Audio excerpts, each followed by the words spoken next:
What is up, guys? Today we are back with another video, and today we're going to be reacting to 3 true scary stories with video footage by Mr. Nightmare. So make sure you guys go check him out. We're going to get into this because this is real footage, guys. These could either be stage or these could be 100% real. I'm so excited for this video. Let's see how crazy this video is. All right, and I got new headphones. We do not care. So I've been down here for a few minutes now. Just found this little clearing, so. What the frick? Scary stories with real footage. Okay, this is story 1, y'all. This story from a couple years ago is without a doubt one of the most horrifying things that has ever happened to me. It's one of those stories that makes me think in retrospect that I'm lucky to be sitting down writing this. I say that because it wasn't until hours later that I realized just how lucky I was. I'll try my best to tell this story, but please go easy on me. I'm not a writer, and I always hated writing in school. I'm sharing this story as a reminder that you never know who could be out there in the world with dark intentions. A few months before the incident I'm about to describe, I moved to a quiet, mostly rural area. I don't love the hustle and bustle of the city, so to be in a quiet neighborhood with not a lot going on was ideal for me. It didn't take me long to get acquainted with the surrounding area, specifically the forests around my new neighborhood. The area I lived was heavily wooded. There were forests and paths everywhere to hike. Practically right outside my door was a path that led deep into the woods. I spent weeks exploring the forest and finding new paths. One day when I was hiking, I found a little path that ended up leading to a legitimate path from a local park near my house. It's not a state park or anything like that, just some kind of local nature reserve where you can park and hike. I thought it was cool that I had my own little private path leading to this park.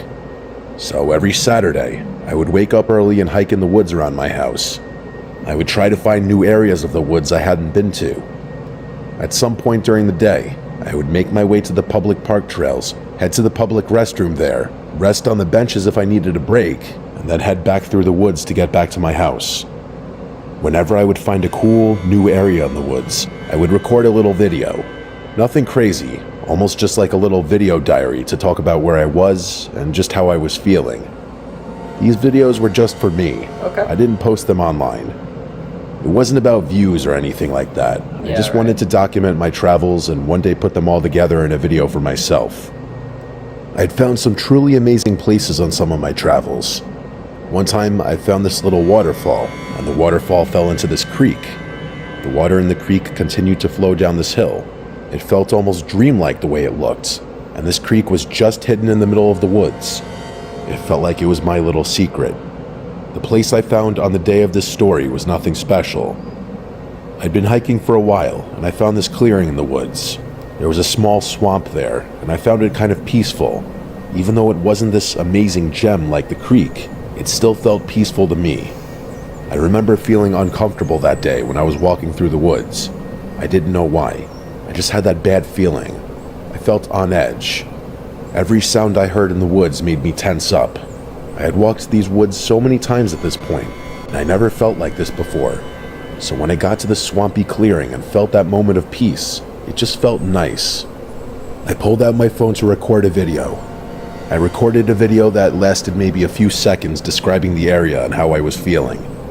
As soon as I was done recording and taking in the area, I started making my way to the public trails. Eventually, after making it to the trails, I made my way to the public restrooms.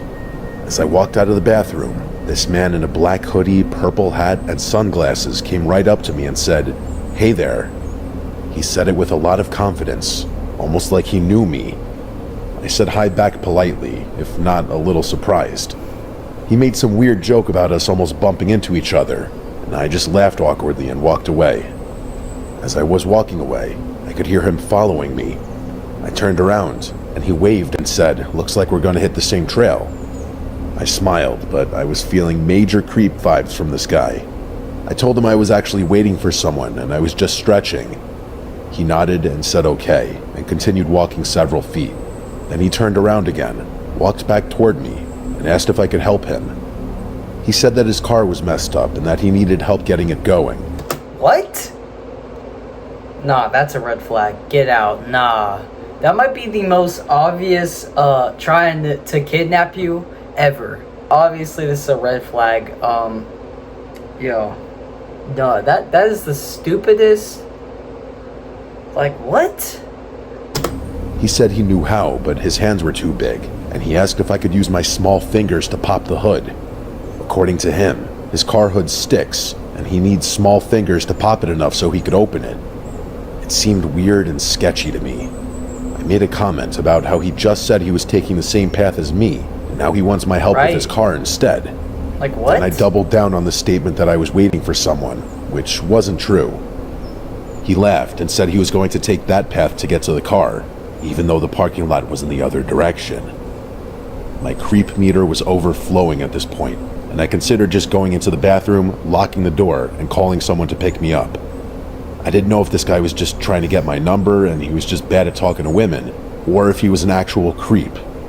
Thankfully, this couple walked by, and I walked right up to the woman and greeted her as if I were an old friend. The woman was confused at first, but she took one look at my face, and I think she realized what was going on. The creepy guy started to linger awkwardly for a second. It was like he was trying to see if I was bluffing. I started making small talk with the couple, even going as far as to ask them how their parents are doing.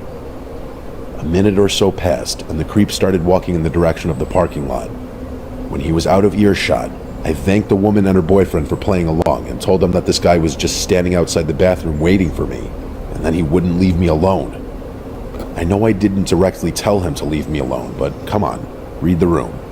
Not to mention, he was giving off major creep vibes, and me being alone in the woods, I just wasn't taking any chances. I watched the man get into a small red sedan. I believe it was a red Chevy Cruze, and then he drove away. They offered to call the police, but I told them that that was okay. The couple stayed with me for a little bit, made sure I was okay and that the Purple Hat Man didn't come back. Then we went our separate ways. They did insist on driving me home, but I told them that that was okay. I'd rather walk since I didn't live that far. I practically ran back to my house that afternoon. It was such a weird day. From that horrible feeling when I was hiking to the creep at the bathroom, I just couldn't wait to get home and relax with a glass of wine. Unfortunately, my relaxing night was about to shatter. I started going through the pictures and the video from that hike, and something caught my eye in the video. I played it again, and my heart stopped. Just found this little clearing, so I'm probably gonna head back to the bathroom here in a minute and head home. In the background of the video, just in the tree line, was the man with the purple hat. While I was talking and giving my hike update, you can see his purple hat and black hoodie just over my shoulder. Is he wearing a mask too? Oh, he's got his face covered up. No.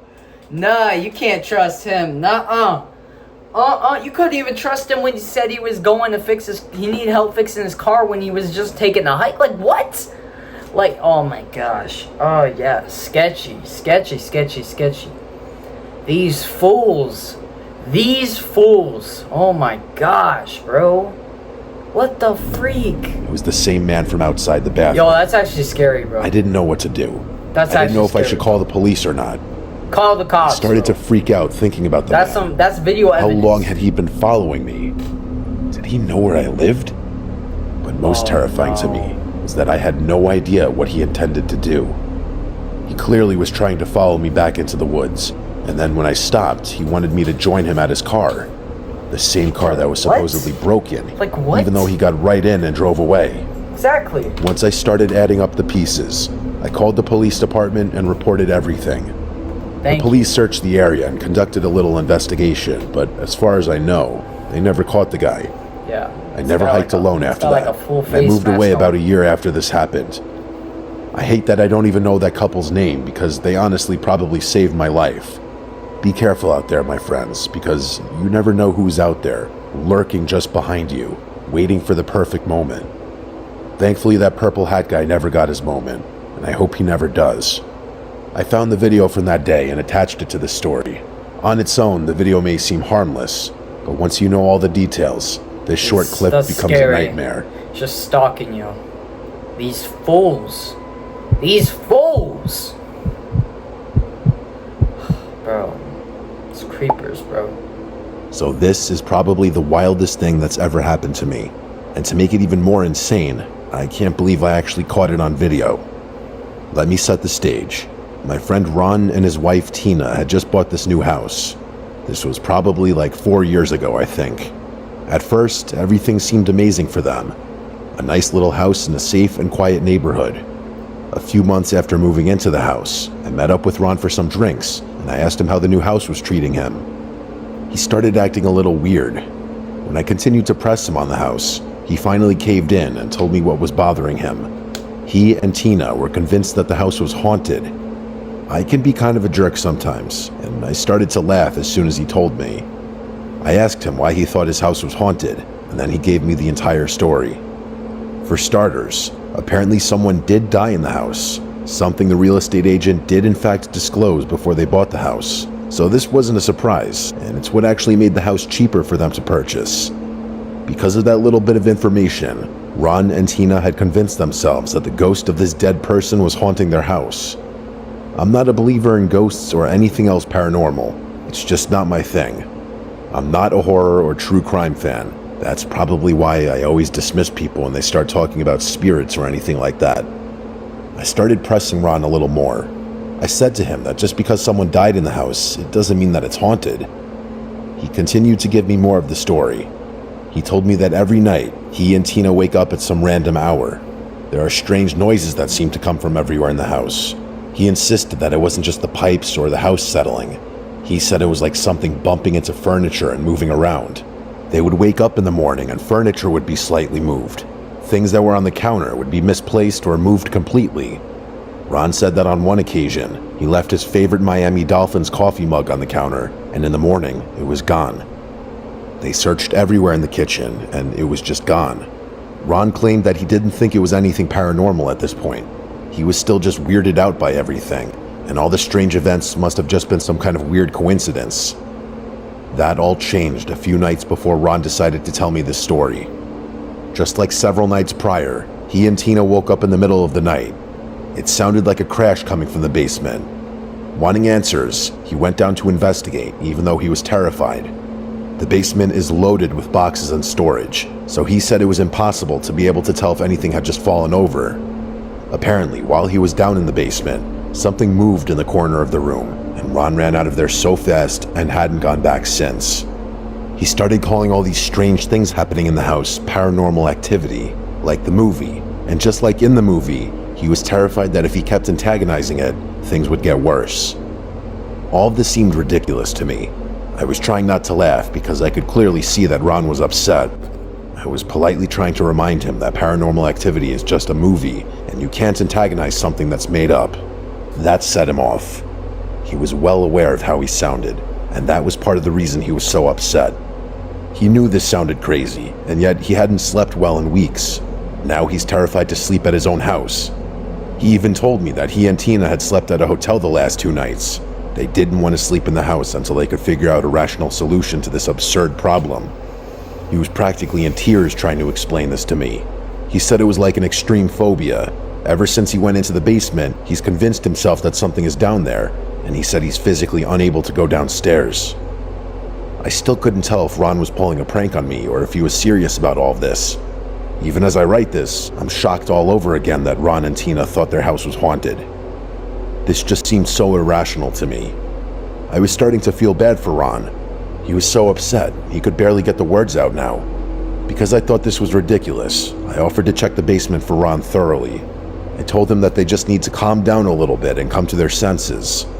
I said I would check every corner of the basement and make sure no ghouls are present, and that whatever noises and weirdness they're experiencing can be explained somehow and some way. He was hesitant at first because he thought my being there might antagonize the spirit, but I shut that down quickly. I remember Tina fighting with Ron on the phone after this because she didn't want me to check it out. She was 100% convinced that this was paranormal in nature, and I, along with both of them, would be in trouble if I went and looked in the basement. After the call, Ron said he would drive me to the house, but he was going to wait outside, and that we couldn't tell Tina. I was a little sketched out by that, but I wanted more than anything to prove to them that nothing was down in their basement. When we got to the house, Ron begged me one more time not to antagonize the spirit, just in case. I just nodded and walked into the house. Me being me, I fully intended to antagonize the imaginary ghosts to prove that they don't exist. Before going into the basement, I walked around the house, and nothing seemed weird or out of the norm, other than a nasty odor. And before anyone starts to think that the odor was like demonic in nature or whatever, it wasn't that kind of odor. It was like body odor. Finally, I went into the basement. It was a mess. There were boxes everywhere. After looking around for a second, I started shouting for the ghosts to appear. And just like you may expect, there were no ghosts or any other paranormal events happening. I was about to leave, and then I decided to have a little fun at Ron's expense before leaving. I pulled out my phone and started recording a little video. I was recording in selfie mode just because I was only going to show this video to Ron as a joke. I made a comment in the video about how there aren't any ghosts, and as you can see, there's nothing but storage down here.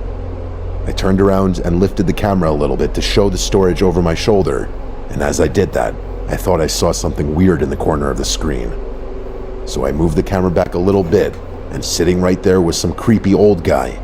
Not a ghost or demon, but a sickly old man. I wish I'd continued recording, but out of instinct, I just turned it off and ran.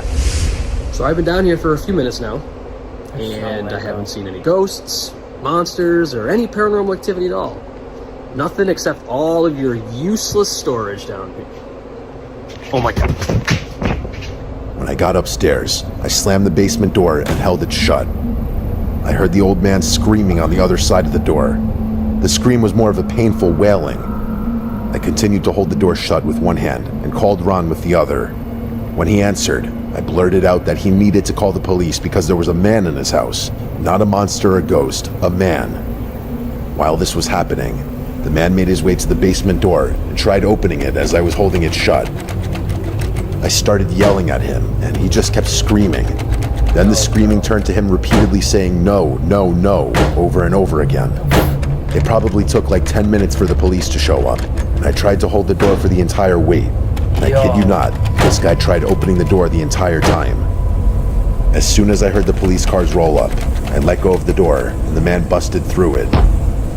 I should have waited until the police were in the house. There was a moment when I was standing face to face with this old man. He was clearly insane. His eyes looked almost plastic. He screamed in my face so loudly that it knocked me over, and then he ran out the back door of the house. I tried chasing him, but the old guy was deceivingly fast. I started yelling for the cops, who were just now jogging through the house with no urgency whatsoever. I told them that the guy ran out the back door, and I didn't see which direction he went.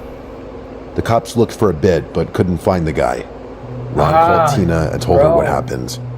She was angry at first, but then just in shock over everything. We went into the basement to check everything out after that. The awful smell was clearly the body odor of this man. In the corner of the basement was a small pillow and a little blanket, and the smell was the worst over there. Also next to the blanket was Ron's Miami Dolphins mug. I gave the cops the video, and I don't think they caught the guy. At least not to my knowledge. After all this, Ron told me that before this happened, Tina never locked the doors. She grew up in a nice neighborhood, and since this was also a nice neighborhood, she didn't think anything horrible could happen. Either one day while they were at work, or in the middle of the night when they were sleeping, this man just walked into their home. Now she checks the locks about 5 times before going to bed. It just goes to show you that no matter how nice an area you live in, if you leave the door unlocked, you'll always be inviting unwanted strangers into your house. True, bro. These creeps. Freaking wild. About a month ago, I was asked to house and dog sit for my boss. It was only for a few days, and his dog Max was the easiest and most chill dog ever. Not to mention, my boss is rich, and I needed the money. So this job was an easy yes to make some extra money on the side. One thing that sucks about me is that I struggle to sleep when I'm not at home. I won't use the word insomniac, but it sometimes feels like that. I guess it could be nerves, but I don't know. I just don't sleep well when I'm not in my own bed. Being proactive and knowing I was going to stay up late, I brought over my Nintendo Switch. I I decided I was finally going to play the remake of Paper Mario: The Thousand Year Door. That was all I did almost the entire first night. The next night, I took Max outside for a late night walk a little after 10 p.m. I walked him just around the neighborhood a little bit. While I was walking back, I thought I saw someone standing by the boss's house. I slowed down and tried to squint the best I could, but it was just too dark to tell. As I got closer, I didn't see anyone. The darkness will always play tricks on your eyes, especially if you're somewhere you're unfamiliar with. I got back inside and started playing my game. It was about 1 a.m., and I remembered that I had left my charger for my phone in the car. I went outside to grab it, and a few houses down, just standing outside, was a person. They weren't doing anything objectively wrong or scary. It was just weird that someone dressed in all black was standing outside at 1 in the morning. Even if they were walking, it wouldn't have been as weird. It was only because they were standing there that it was weird. Ultimately, I ignored it. My thought process was that it was just someone who lived in the house over there, and he just happened to be outside at the same time as me. Maybe he was looking at the stars. After all, I was also outside at 1 in the morning. I went inside and continued playing the game for about 2 more hours. I shut the game off and started scrolling on my phone. I thought I kept hearing this noise, and it was starting to annoy me. I couldn't tell exactly what it was, but it sounded like it may have been a tree branch rubbing against the house, or maybe even an animal. The noise was making me anxious for some reason. I think it was because I didn't know what it was, and I wanted to. I got off the couch and looked out the window in the living room. I jumped back as soon as I looked outside, because a person was running away from the window. I got up and ran to the other window, and by the time I got to the window and looked, nobody was there. My adrenaline was pumping. I was trying to process what reason someone would have to be creeping near the house. Same guy? I contemplated calling the police, but I decided not to. Call me crazy, but I just didn't feel that threatened for some reason. It wasn't like the person was trying to break into the window. The person was close to the window, yes, but when I looked, he was running away. I realized there isn't a way for me to put this that doesn't make me look like an incompetent idiot for not calling someone. Even if this person wasn't trying to break in, they were still trespassing and clearly up to no good. Yeah, I'm an idiot, and I just let it go. You should have just called the police, honestly. At that point, if he's trespassing, I mean, you're looking out for your boss's home, you need that money, so obviously you're gonna have to protect his house if anyone comes near it or is trespassing. So yeah, he should have called the cops. But I would also have a weapon on me as well, just in case he came back, just to, you know, do a warning shot in the air. The next day, I called my boss and told him about the weird visitor the previous night. Believe it or not, he was even less bothered than I was. He told me that in the neighborhood behind his house is a bunch of houses where young teenagers live. He told me that they cut through his yard all the time, and one time he even caught a few of the kids looking into his house windows. He claimed they were harmless, but it still gave me an uneasy feeling. I didn't care if they were just kids. You should have called the cops the first night. But we'll see. There's more. Obviously, there's more to the story, so let's listen. I wasn't trying to get spied on. That night, I decided to take Max for another walk. This time, it was a little later. We went at 11 instead of 10. When I was coming back to the house, I was looking for any signs of a person, and just like the night before, I thought I saw someone standing right by the house. Instead of slowing down, this time I started to speed up. As I got closer, it was definitely a person standing outside my boss's house. When I was close, I saw the person run behind the house. I brought the dog inside the house and then ran back outside, trying to scare whoever was messing with me. I went to the backyard and looked around with a flashlight, but I didn't see anyone. Don't investigate, I looked all around the outside of the house for several minutes, and I saw nobody. This started to feel a lot like teenagers trying to mess with me. Like, this was totally something I could see teenagers doing. I was thinking that my boss was right. They're trespassing still, so they're still trespassing. It doesn't matter if they're a teenager or a kid. They're still trespassing, so you should definitely call the police, or at least arm yourself with a weapon. So don't investigate. Stay inside, call the police, wait for them to come and handle the situation. That's what he should have done the first time. Now, obviously, again, there's going to be footage, real footage of this, so let's keep on watching and listening. Back inside and made sure everything was locked. I didn't think I was in danger, but I wasn't going to take any chances. Yeah. A few hours later, Right. I don't know what possessed me to do this, but I decided to look out the window in the front of the house. Sure enough, someone was standing outside. Not right outside the window or anything. They were under the streetlight that was on the grassy medium across the street from the house. I just watched the person for a few minutes.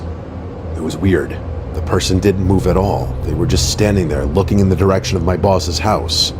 I still didn't know if this was a teenager playing a prank. If it was a joke, it was a weird one.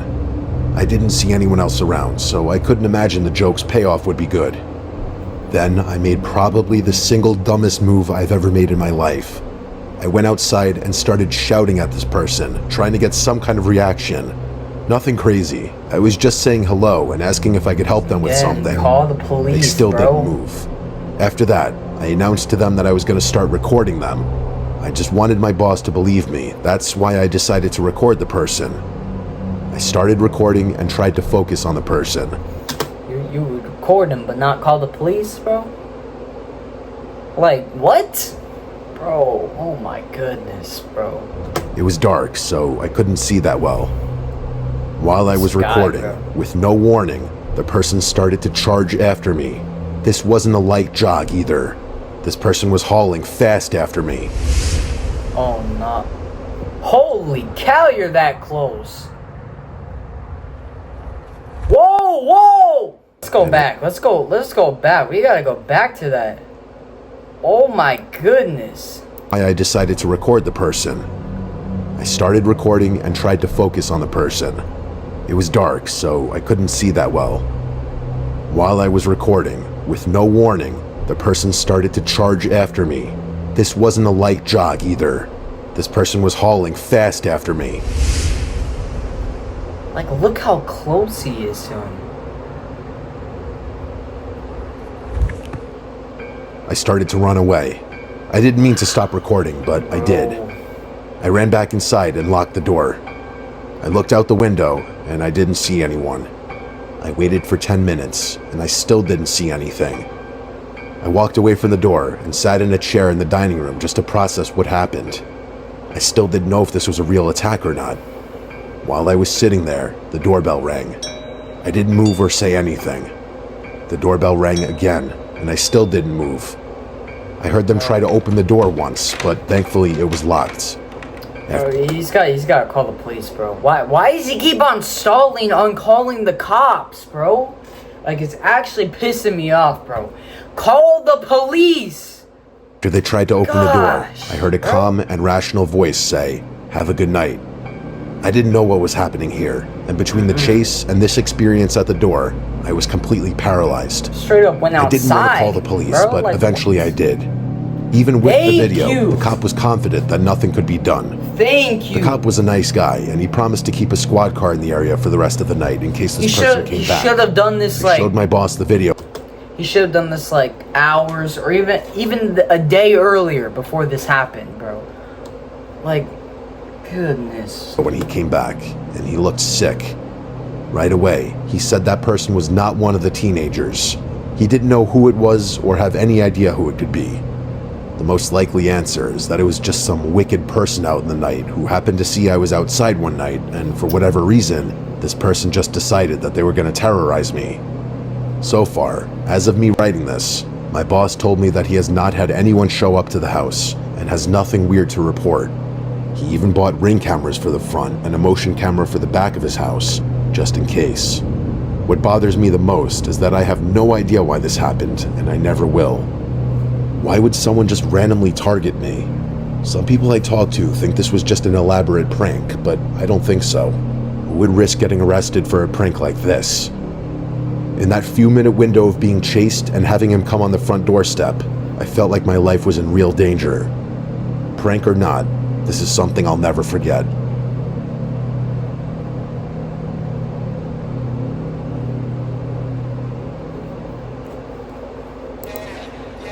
Dang, bro.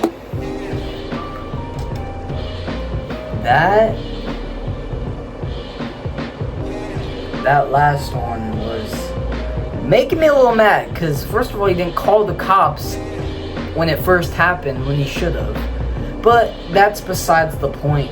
He eventually did, and again, they couldn't do anything about it. And apparently, the guy in the video wasn't actually part of the teenage pranksters or like people that go around his neighborhood. Like, this guy was an actual like weirdo, creep that wasn't like a college kid or whatever. So that last one where he's bolting at him, that was crazy. That was crazy. I really hope you guys enjoyed today's video. Once again, go shout out to Mr. Nightmare. Go check him out. He's amazing. He deserves love and praise. And I guess peace out. Bye. See you in the next one.